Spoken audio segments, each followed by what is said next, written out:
13 বছর বয়সী একটা লাজুক ছেলে, যার কাছে পুরো পৃথিবীটাই ছিল একটা গোলক ধাঁধার মতো।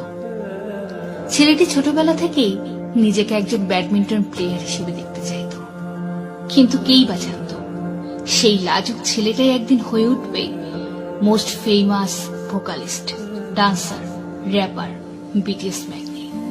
আর আমাদের জেকে আওয়ার বেবিকো। ছেলেটা টিভিতে একদিন জি ড্রাগনের পারফরমেন্স দেখল, আর নিজের ছোট ছোট চোখে কে পপ আইডল হয়ে ওঠার বড় বড় স্বপ্ন সাজাতে লাগল। 2011 সালে ছেলেটা সুপারস্টার কেতে অডিশন দেয়। ছেলেটা তার লাজুক স্বভাব আর আত্মবিশ্বাসের অভাবে সেখানে সেদিন সিলেক্ট হতে পারেনি, কিন্তু তার কাছে আসতে থাকে বিভিন্ন এন্টারটেনমেন্ট কোম্পানি থেকে অফার। ছেলেটা এর মধ্য থেকে বেছে নেয় বিগ হিট এন্টারটেনমেন্টকে। কি মনে হয়, এত অফার্স এর মধ্য থেকে ছেলেটা কেন বিগ হিট এন্টারটেনমেন্টের মতো ছোট একটা কোম্পানিকে বেছে নিল? হ্যাঁ, কারণটা হচ্ছে বিটিএস লিডার আরএম। আরএমের সাথে দেখা হবার পর এই ছোট লাজুক ছেলেটা নিজের উপরে যে ছেলেটার বিশ্বাস ছিল না, সেই ছেলেটা সেই বিশ্বাস, সেই ভরসা আরএমের ভিতর দেখতে পায়। এই ব্যাপারে আরএমও বলে, জংকুকের প্রথম দেখা সেই হরিণী কালো চোখ আমি আজও ভুলিনি।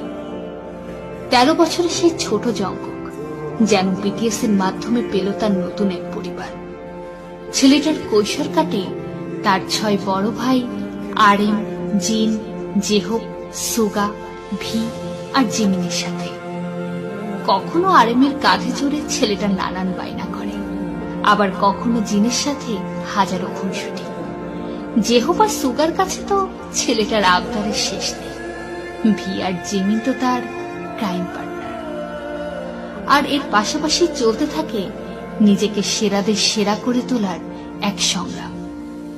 2013 সালে দলটি নো মোর ড্রিমস গানের মাধ্যমে ডেবিউ করে, আর 15 বছরের জংকুক তার স্বপ্নে প্রথম পা রাখে। 2013 থেকে 2021 বদলিয়েছে অনেক কিছুই।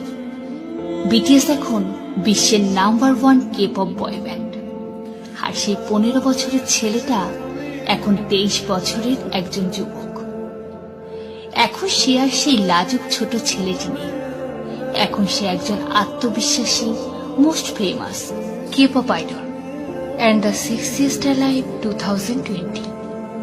He is now a singer, songwriter, rapper and dancer, and the golden magnet of BTS.